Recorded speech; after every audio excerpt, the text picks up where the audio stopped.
नमस्कार, मी अर्जुन डोंगरे सर, पंढरपूर। मी स्वतः एक शेतकरी, याच बरोबर शेतीचा 20 वर्षाचा अनुभव, केळी, डाळिंब, आंबा, बोर, त्याचबरोबर शेवगा याचा 20 वर्षाचा अनुभव मी शेतकऱ्याबरोबर या व्हिडिओमधून शेअर करणार आहे। शेतकऱ्यांचं कसं जास्तीत जास्त उत्पादन या ठिकाणी वाढेल आणि प्रत्येक अन्न घटकाची पिकांना किती गरज आहे किंवा फळबागांना किती गरज आहे यावर हा मी फोकस करतोय की जेणेकरून शेतकऱ्याचं उत्पन्न जास्तीत जास्त वाढावं, यासाठी मी हा व्हिडिओ तयार करतोय। यामध्ये सूक्ष्म अन्नद्रव्य किंवा ज्याला मायक्रोन्यूट्रिएंट म्हणतो, ही फळबागासाठी किती उपयोगाची आहेत याबद्दल मी बोलणार आहे। पेरू, आंबा, केळी, पपई, संत्री, मोसंबी, द्राक्षे इत्यादी पिकांना सूक्ष्म अन्नद्रव्य किंवा मायक्रोन्यूट्रिएंट्स कशी गरजेचे आहेत हे या व्हिडिओमधून मी तुम्हाला सांगणार आहे।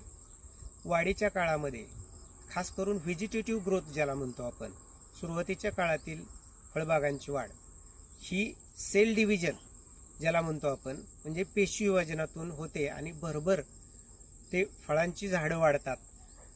पहिला मुद्दा झाला।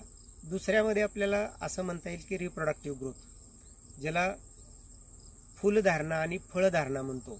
यामध्ये सूक्ष्म अन्नद्रव्य किती महत्त्वाचे आहेत हेही तुम्हाला माहीत असेल किंवा या व्हिडिओमधून मी तुम्हाला तेही सांगणार आहे की त्याचा आकार वाढायचं म्हटलं, प्रोडक्टिव्हिटी वाढायचं म्हटलं, त्याची रंग वाढायची म्हटलं, त्याची चव वाढायची म्हटलं तर या ठिकाणी हे सर्व सूक्ष्म अन्नद्रव्य आपण फळांना किंवा त्या पिकांना दिली पाहिजेत।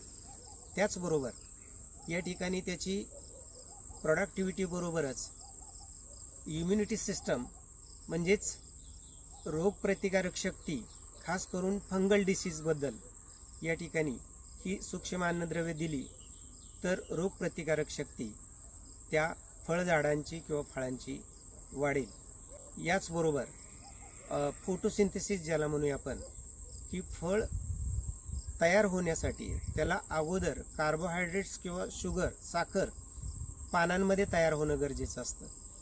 त्यासाठी सुद्धा या ठिकाणी मायक्रोन्यूट्रिएंट्स गरजेचे आहेत आणि ती जर तयार व्यवस्थित झाली साखर तर ती पानांकडून या ठिकाणी फुलांकडं आणि त्यानंतर त्याचं फळामध्ये रूपांतर होताना उपयोगी ठरतील। आता हे सगळं नसेल तर नकारात्मक परिणाम त्या पिकावर, फळावर कसा होतो हे आपण पुढच्या व्हिडिओमध्ये बघणार आहोत। नमस्कार।